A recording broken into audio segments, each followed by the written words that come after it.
just had to let it go. 106.1 FM, WSCA Portsmouth Community Radio. It is 11 o'clock at WSCA LP Portsmouth Community Radio, Super Sport here on the Fives and Beyond show. And I was sitting here spinning some records and having a good time. And then three people walked in. No, but I really knew they were coming. Welcome to WSCA. We have Marina, Jim, and Tara, correct? Correct. All right, I got the names right. Okay. And they are all members of Toastmasters, correct? Yes, that's right. All right. So rather than me doing all the talking, because I've been doing that since 9 a.m., I thought I would have each of you, we could start with you, and tell us a little bit about Toastmasters, how you got involved, and maybe you have a joke of the day or something you might want to throw out there. Right. Yes, my name is Marina Kirsch. I've been a member of Toastmasters since September of 2012. At that point in time, I had already been doing some public speaking because I am an author and I give presentations about my book, which is a World War II family memoir. But I felt I needed to hone my skills. And the other part of Toastmasters that I really didn't know much about at the time is that it's a nonprofit organization that teaches not only communication skills but also leadership skills. At first I wasn't sure how interested I was in that, but I found that I actually have gained more from that than I probably have from the public speaking end. Now, Toastmasters International is a worldwide organization, almost 350,000 members worldwide in 142 countries and growing on a regular basis. So when there is an international convention, it is actually a global affair with people from all over the world, many different cultures, different languages. However, the conventions are all conducted in English. So as English speakers, we actually have the advantage. Yay. Yes, yay. And John, I do actually have a quote. Oh, first of all, I just want to mention I am currently the Area 10 Director. I'm also past president of Exeter Speak Ups, a club right in Exeter. We meet at Riverwoods Retirement Community. And Area 10, which I oversee, has 4 clubs. It has 2 in Portsmouth. One of them meets in the daytime during a very convenient lunch hour. Another one meets in the evening on Thursdays twice a month. The Exeter Speak Ups Club meets on Wednesdays twice a month. And there is a Tri-City Club in Dover that meets twice a month, also on Thursdays. So we have people in the seacoast area covered. I do have a quote, and it is actually from Anne Frank. Everyone has inside of him a piece of good news. The good news is that you don't know how great you can be, how much you can love, what you can accomplish, and what your potential is. The reason this quote spoke to me for today is because that is exactly how I feel about Toastmasters. Every person that walks in the door, I always look at them and say, wow, they have a lot more potential than they're probably exhibiting right now. And over the years of their membership, we are going to see them emerge and shine. Now, how long have you been involved with them? Since 2012, so about 4.5 years. Wow. Okay. I got a couple of other questions. I'm going to go around the table first. Jim? Sure. My name is Jim LaValley. I've been a member of Toastmasters for 2 years. I'm the current club president of Ad Libs. We meet in Pease at the NHDES building every Tuesday at noon. I am an entrepreneur and a blogger, so for me it helps me with sales activities and working jewelry shows and stuff like that. We own a jewelry company out of southern New Hampshire.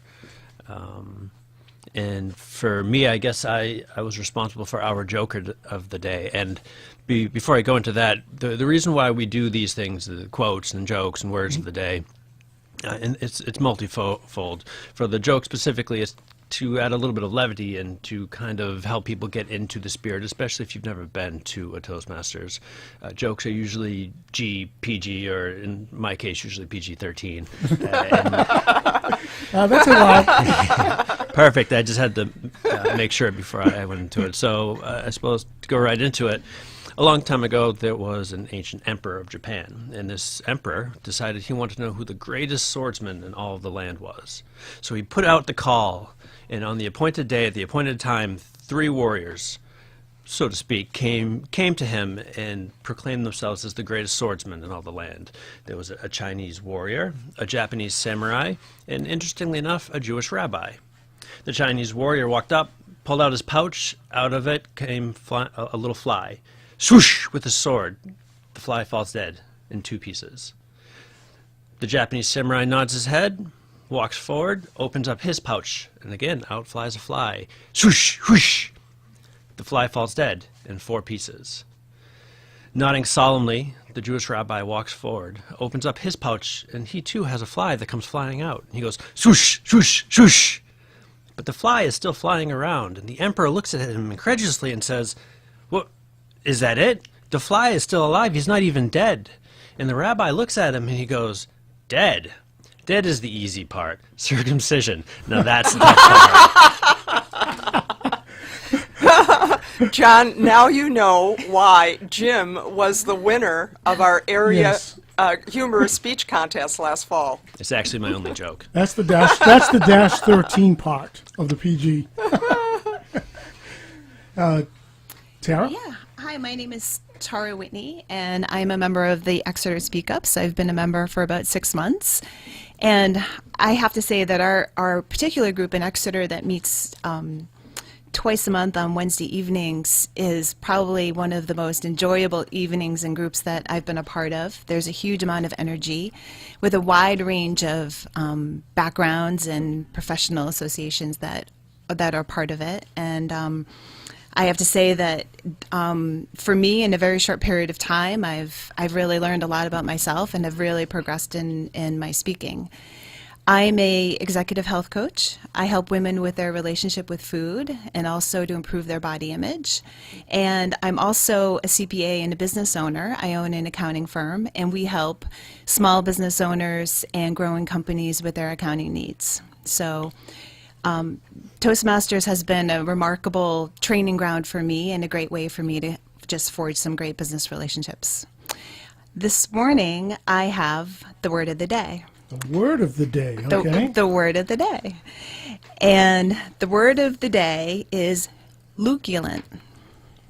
Luculent comes from, and I'll read this from the online Webster's website. So to shed the light on the meaning of luculent, one needs only to look at the root word, the Latin root, lux, meaning light. So luculent means clear in thought or expression. The English word first appeared in the 15th century with the meaning brilliant or shining, as in a luculent flame. By the end of the mid-16th century, the clear in thought or expression sense had begun to shine, and by the century's end, another sense was flickering with the meaning illustrious or resplendent, as in Ben Jonson's 1599 description of the most debonair and luculent lady.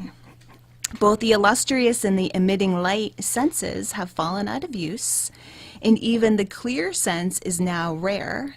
Today's writers seem to prefer another lux descendant with a similar meaning, lucid. So luculent, clear in thought or expression, is an adjective.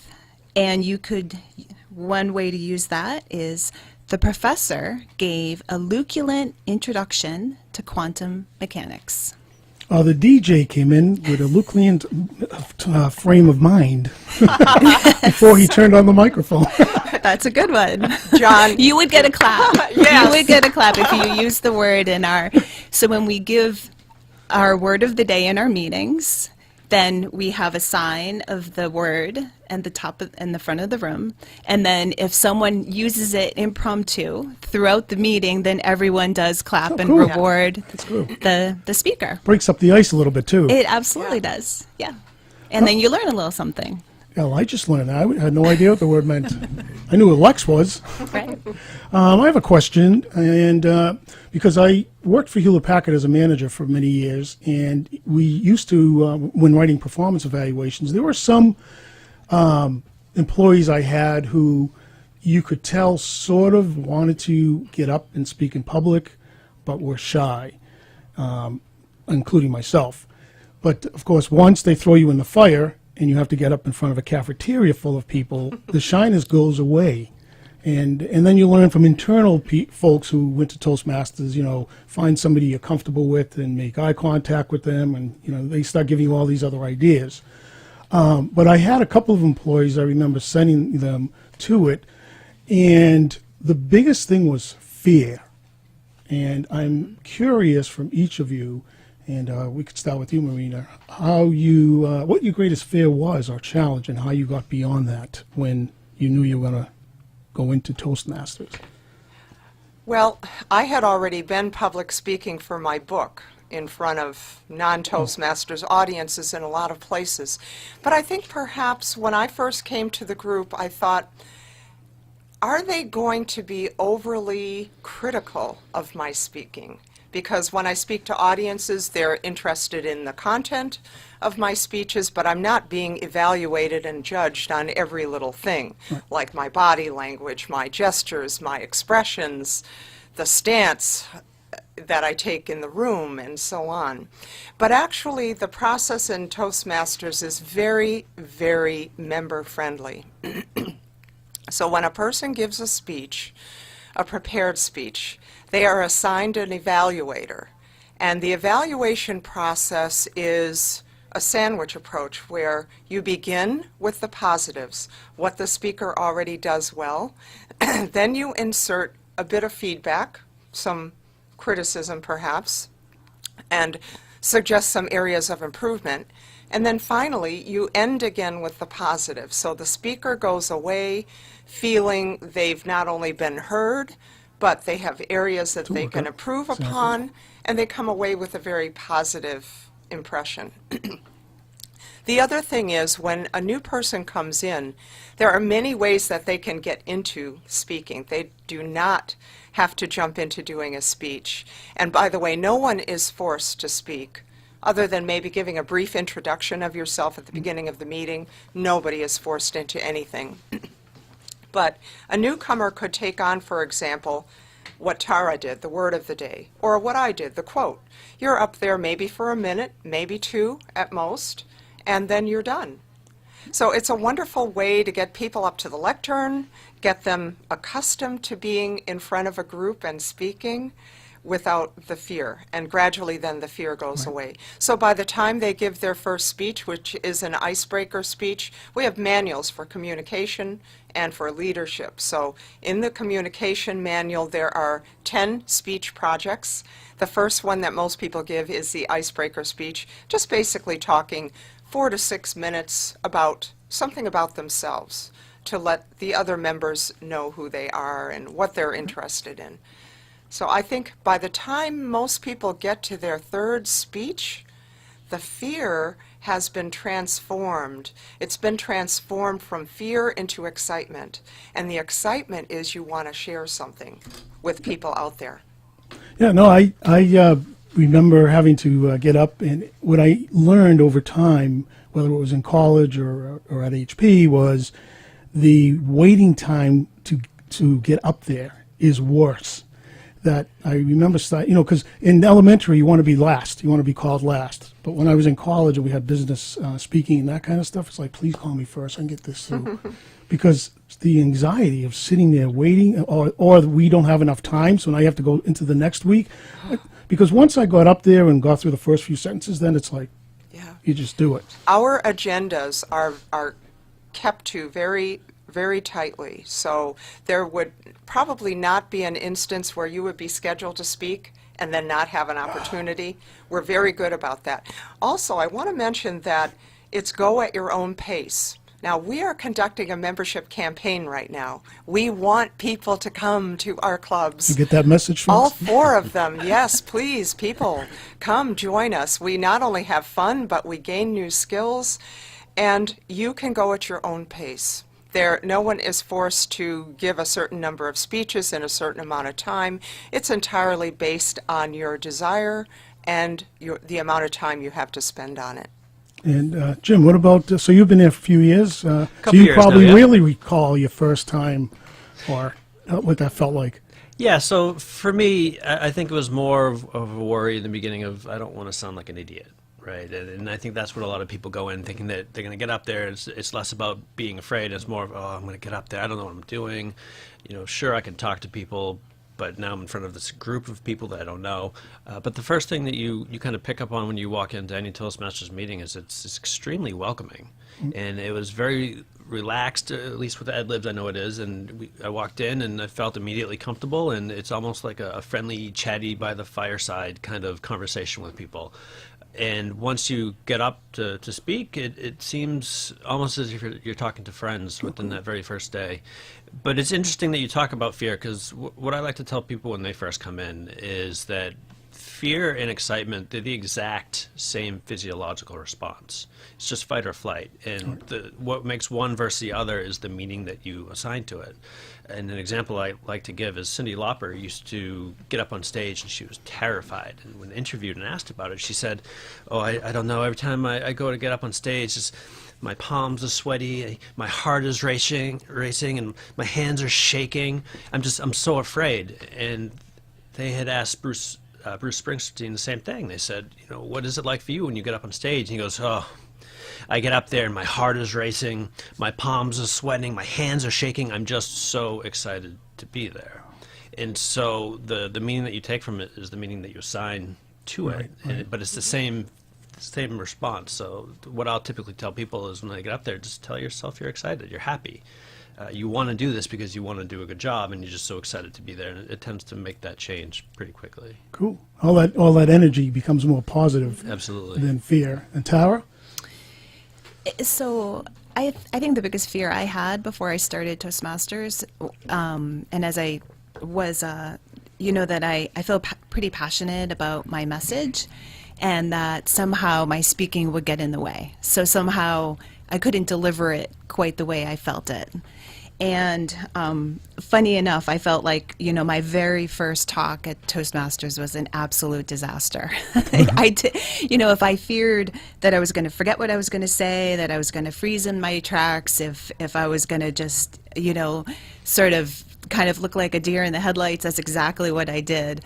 But what Toastmasters gives me the opportunity to do is to go through that hurdle and just know that, the world doesn't end, nothing bad happens, no one dies or gets pregnant, and you just go ahead and you move on, right? And then you just get up and you do it all again. And I think that for me, just having the confidence that, one, I can get past, if I do happen to, either mess up or it doesn't go quite the way I'd like for it to go, that it's just not the end of the world. So I would say, just to reiterate what Jim and Marina was talking about, the fear doesn't really ever go away, but the practice of getting up despite that fear and just letting it sit on the side and continuing to do it anyway is really what you get to learn, because so it's not pushing it aside, and maybe you could call it mastering fear, or just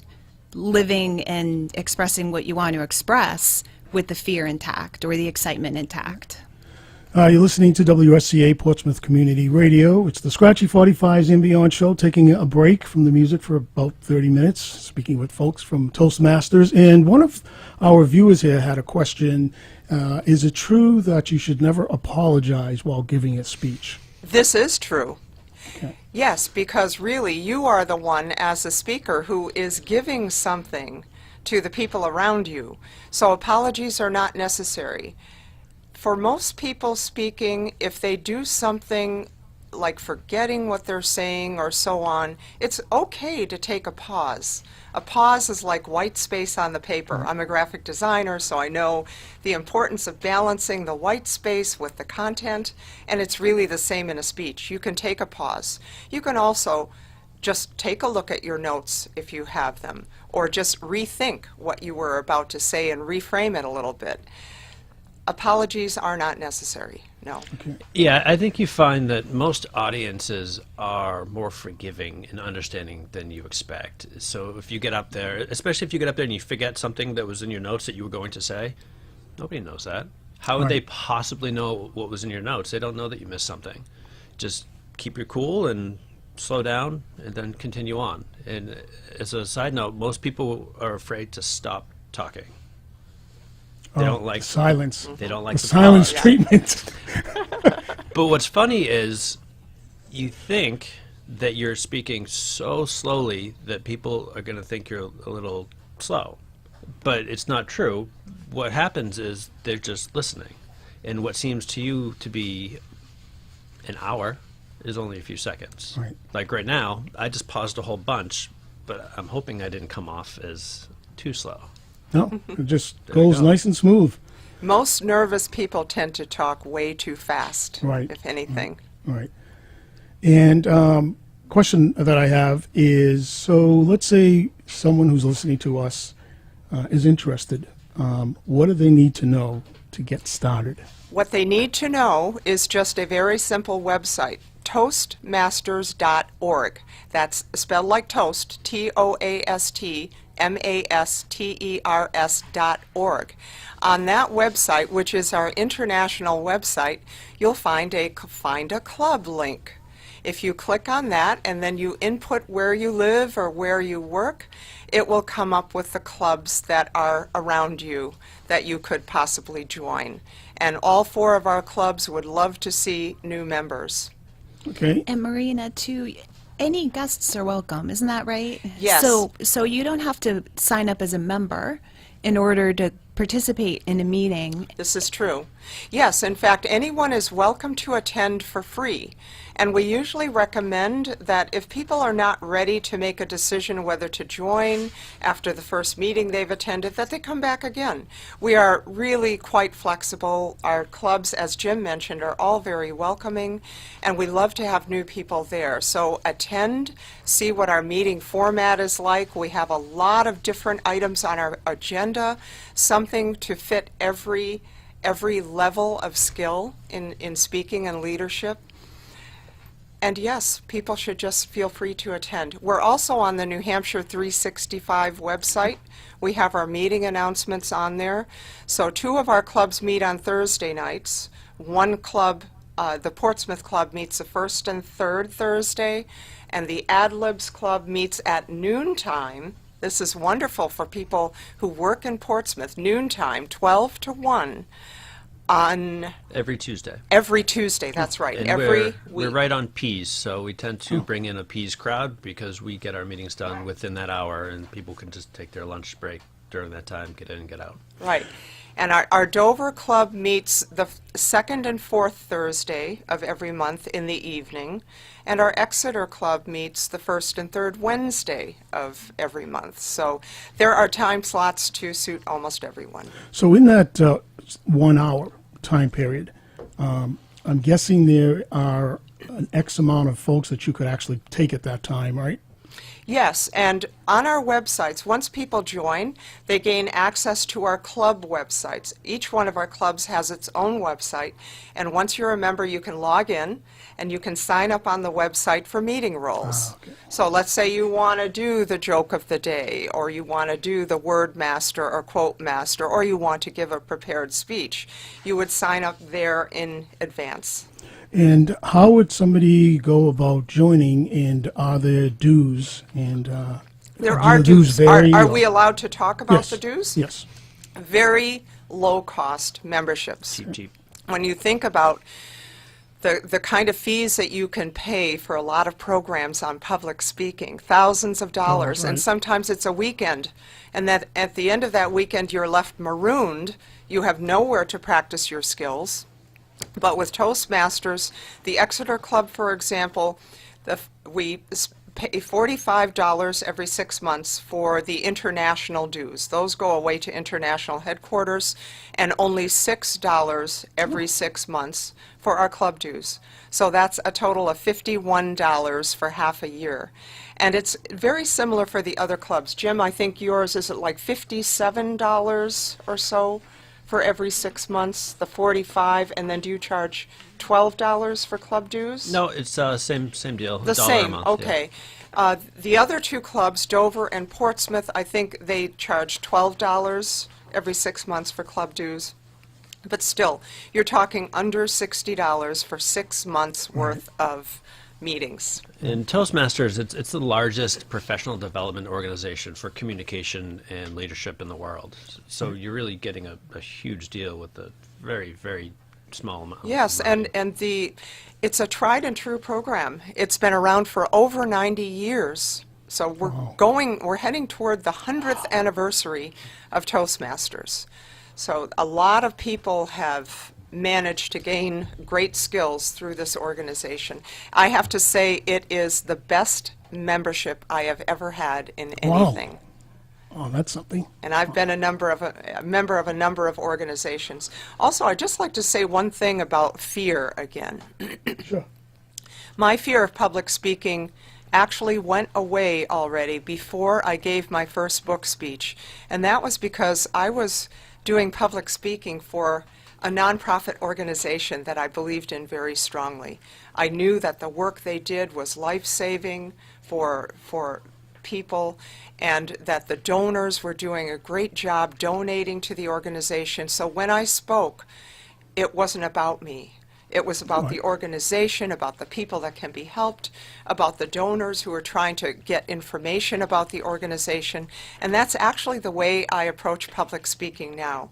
I think about what I have to impart to an audience, and that becomes the important part, not me so much. I'm only the vehicle.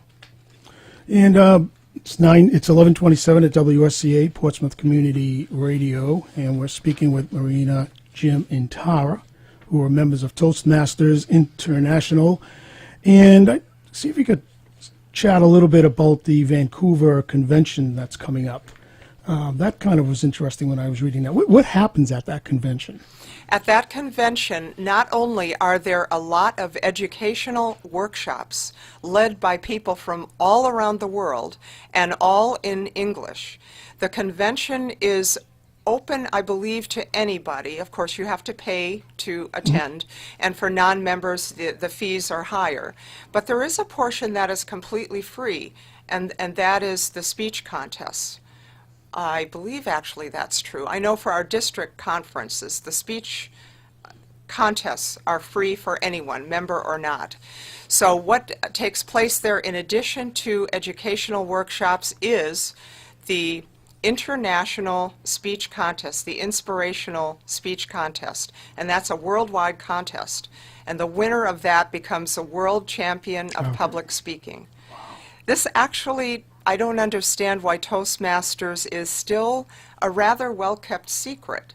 It's not actually advertised all that much, but it is a powerful organization. And yes, the convention will take place in Vancouver in August of this year. And they have one every year? Yes, every year in August. And it can be anywhere in the world. Now, in the last couple of years, they've played it very close to home. It was in Washington, D.C. last year. The year before, Vegas. Yes, Las Vegas. Nice. So I think the whole world terrorism Right. thing effect. is keeping us closer to home and in areas that are safer for people to fly in and out of. Yeah, so these conferences, with the popularity of TED, it might be easier to just kind of compare it. It's the same thing essentially as TED when you're talking about the workshops, as we call them, and then the other part is the speech competition. I like to say, to our members anyway, before there was TED, there was Toastmasters, but most of the TED folks, if you're interested in doing a TED-style talk, they go to Toastmasters to build their skills beforehand. And TED is a great organization for showing the ability of people to speak, and Toastmasters is a great organization for teaching them to do so. Yes. Cool. All right, and it's about 11:30, so I'll give you guys a minute or so if you want to, any closing remarks you might want to say to folks. One of them is if you can repeat the website that they should go to. I just want to say I went to the website last week, and I felt that this was the international one, that it was organized very, very well. There was some section there for tips that was pretty interesting, a little bit of history, but the part that I really enjoyed was when somebody, one of your members actually did a walkthrough of what it felt like from beginning to end. I thought that was laid out really, really nice. What I would say, just as a closing remark about my experience so far, was it's also a great way to meet people that you wouldn't normally meet. So I feel like I go there and I'm not just working on my speaking. I'm not just having leadership opportunities, but I'm in a room with a group of people that I wouldn't normally cross paths with. And I think that whether that's helping me professionally or socially, it's just tremendous. And so to have that and have it fun and have it so well led and at such a value, I just can't speak about it enough, because I think that it's no matter where anyone is in their career, if they're early on in their career, or if they just, something they've always wanted to do to just strengthen their communication skills, I just know they'll get a lot out of it. All right, we have also another question is, are Toastmasters members trained in how to handle Q&A, questions and answers in public? To some extent, yes. Now, every one of our meetings has table topics. Table topics are brief, impromptu speeches, like 1 to 2 minutes. Mm-hmm. And when people volunteer, the topics master, who has prepared in advance for this, will pose a question to them. It's almost like in the Miss America pageant, when they are forced to answer a question spur of the moment. So you get the question, you can collect yourself for a moment or two, and then you give your answer, your short speech. I think that helps to prepare people for Q&A. I know I do a lot of Q&A with my book presentations. It's not usually an issue for me, only because it's material I'm already so well versed in, and many of the questions are posed to me over and over again with different groups of people. But occasionally, someone does come up with a question that I either hadn't thought of or I don't know the answer to. And it's perfectly all right to say, I don't know, but I could find out. And if you put your email address on my mailing list, I will answer you. Table topics is a great activity that we do within Toastmasters. It's not just for teaching you Q&A, right? It's that whole idea of speaking off the cuff. I like to liken it more to interviewing than anything, right? You get asked a question that you're not aware of in advance, and you have to create this quick 1 minute to 2 minute presentation. And so when you do that, you're not just answering the question. It could be something silly, such as, what's your favorite color? You can go up and say, my favorite color is red, and then sit down. That doesn't make any sense. That's not why we do it. So your intent is to go up there, think of what is the message that I want to provide, what is the structure within 1 to 2 minutes, and then give it in 1 to 2 minutes. And that helps you practice for interviewing or working a room or networking or sitting in front of a microphone on a radio show that you got roped into doing a couple weeks ago. Oh, that message came out loud and clear. Yeah. Marina, can you give us the website again? Yes, it's toastmasters.org. Spelled the way it sounds, like toast. And is there an 800 number as well? So if somebody doesn't have a computer, and believe it or not, they're still out there, is there a phone number? There probably is, but I don't know it off the top of my head. It might be best if they... Would it Any be locally? advice from you guys? Would the numbers be locally to the local chapters, or is there a corporate number for? There is a corporate number Okay. that people So can they can call. find that. Yeah. Yes. they might have to ask someone else to access the website for them just to get that number, or they might actually be able to obtain it some other way. I'm just not sure offhand how. Everything is so computer bound these I know, days. I know. No, I mean, you can just Google Toastmasters, right? Okay. It's the easiest way to do it, and people Yeah, but they if- don't have a computer. If somebody doesn't have a computer, I'd say go to your local public library. Yes, Right. okay. You should visit them anyway. All right. And Tara, have any other comments? Well, just, that the benefits just, continue to outweigh, anything that I ever expected. And so I was just looking for that number, actually, see if I could find it for anyone. And, if anyone has a question in their mind about it, I would just suggest that they just give it a shot and come in as a guest and go for the experience themselves. Cool. Well, John, since I'm the Area 10 Director, people can call me. My cell phone number There we is go. 978-270-3523. And since I'm familiar with all 4 clubs in our New Hampshire seacoast area, I will be happy to talk to you and to direct you to the club that might best serve you. Awesome. Awesome. We have fun. They are social occasions. We have fun. We laugh a lot, and we learn a lot. Great. Well, thank you guys very much for coming in. Thank you Thank for you, having us. John. You're welcome. And I'll put on a couple things here, and then I'll come out there and we could take pictures, and I'll give you a little tour of the radio station. Great, Perfect. Sounds wonderful. great. All right. Thank you. Thank you very much. so Thank you. much. Thank you. Bye. It's WSCA Portsmouth Community Radio, and let's go.